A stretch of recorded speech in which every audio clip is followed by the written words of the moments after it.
Good morning student, मैं सुरेंद्र मणि त्रिपाठी युग निर्माण सीनियर सेकेंडरी स्कूल देवरिया खास देवरिया के ई पाठशाला में आज फिर आप लोगों का मैं स्वागत करता हूं। आज हम कक्षा 2 विषय हिंदी यानी हिंदी सेकेंड का पाठ 2 का वर्णमाला पढ़ेंगे। आज हम वर्णमाला के बारे में जानेंगे। देखिए, बोलते समय जब हम बोलते हैं, बोलते समय मुख से यानी मुंह होता है ना, मुख से जो आवाज निकलती है उसे ध्वनि कहते हैं। अरे हम बोलेंगे तो मेरे मुंह से कुछ न कुछ आवाज निकलेगा, या आप बोलोगे तो आपके मुंह से कुछ आवाज निकलेगा, उसी को क्या कहते हैं? ध्वनि कहते हैं। जैसे देखिए, मम्मी, सारे बच्चे माँ को अपने मम्मी कहते हैं ना, तो मम्मी शब्द कहने पर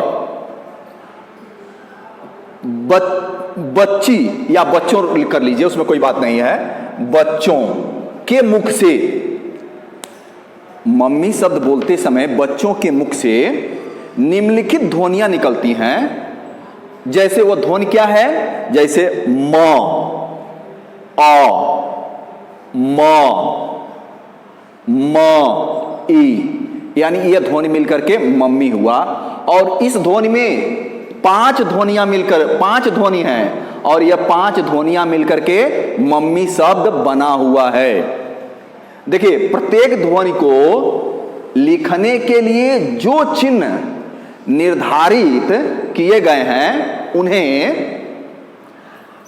वर्ण या अक्षर कहते हैं। देखिए, हम लिखते हैं ना, तो प्रत्येक ध्वनि को लिखने के लिए कुछ न कुछ चिन्ह निर्धारित किए गए हैं, तो उसी को हम या वर्ण कह लीजिए या अक्षर कह लीजिए। अर्थात यानी मतलब उसका ध्वनियों के लिखित रूप को वर्ण कहा जाता है। यानी जो ध्वनि हम लिखेंगे उसको हम वर्ण कहेंगे।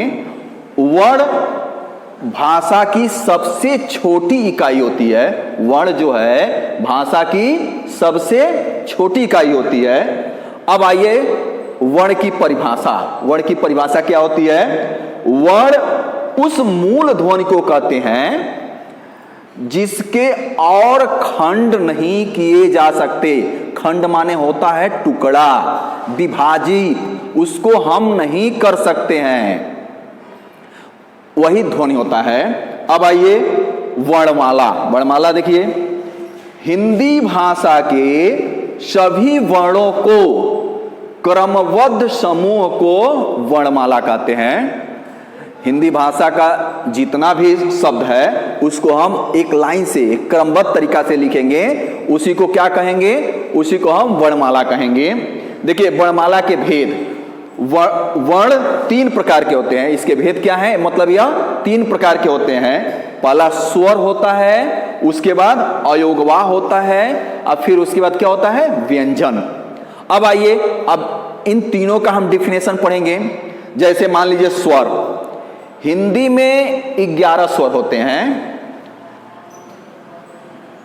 स्वर जिसमें हम जैसे आ, ई,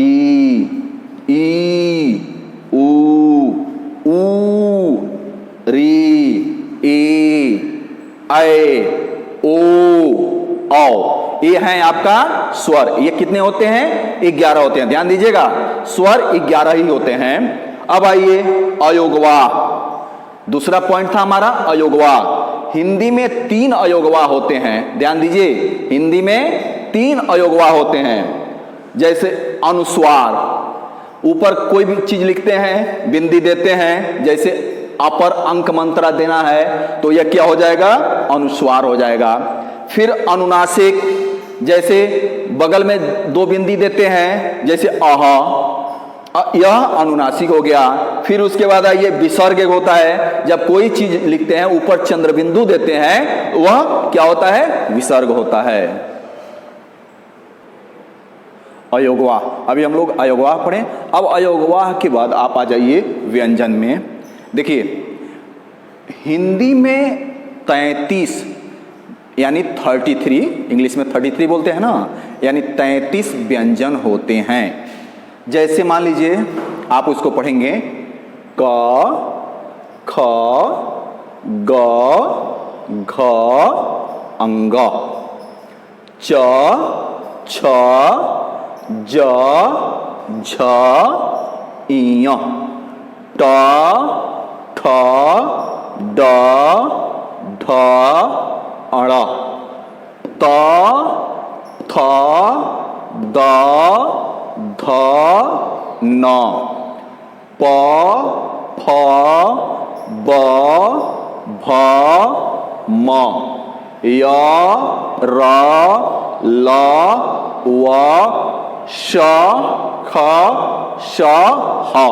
ये आपका ये 33 व्यंजन यानी 33 ये व्यंजन हो गया। अब आइए व्यंजन के बाद हम सीधे आ जाएंगे संयुक्त व्यंजन। संयुक्त व्यंजन किसे कहते हैं देख लीजिए।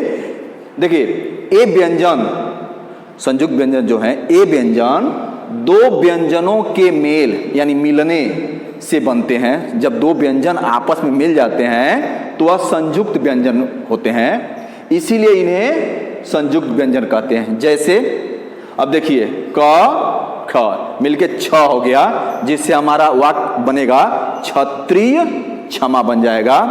फिर त, र, त्र हो जाएगा, इससे बन जाएगा त्रिशूल, त्रिकोण। फिर ज, इय से ज्ञ बन जाएगा, ये हो जाएगा ज्ञानी विज्ञान। फिर श, रब से श्र बन जाएगा, जिससे हमारा बनेगा श्रमिक श्रीमान। यह संयुक्त व्यंजन कहते हैं। इस तरह बनाने से यह संयुक्त व्यंजन हो जाएगा। अब आइए इस पाठ के आधार पर मैं आप लोगों को कुछ क्वेश्चन दे रहा हूं। उस क्वेश्चन को आप लोग क्या करेंगे, अपने नोटबुक्स पे लिखेंगे और लिखने के बाद फिर आप अपने अपने ग्रुप में क्या करेंगे, शेयर करेंगे, भेजते रहेंगे, जिसे हम लोग यहाँ बैठ करके देखते रहेंगे। जैसे आइए प्रश्न में देखिए, दिए गए शब्दों की ध्वनियां लिखिए। एक कुछ शब्द दिया गया है, उसकी ध्वनि आपको लिखना है। जैसे थाली है, चरखा है, कलम है, फूल है, इनकी ध्वनि आपको लिखना है। फिर प्रश्न नंबर सेकंड है, दिए गए संयुक्त व्यंजन से दो दो शब्द बना करके लिखना है। जैसे मान लीजिए छ, त्र, ज्ञ, श्र, इससे आपको दो दो शब्द बनाना है। आज के वीडियो में बस इतना ही, फिर अगले वीडियो में फिर आप लोगों से मिलूंगा। तब तक के लिए धन्यवाद।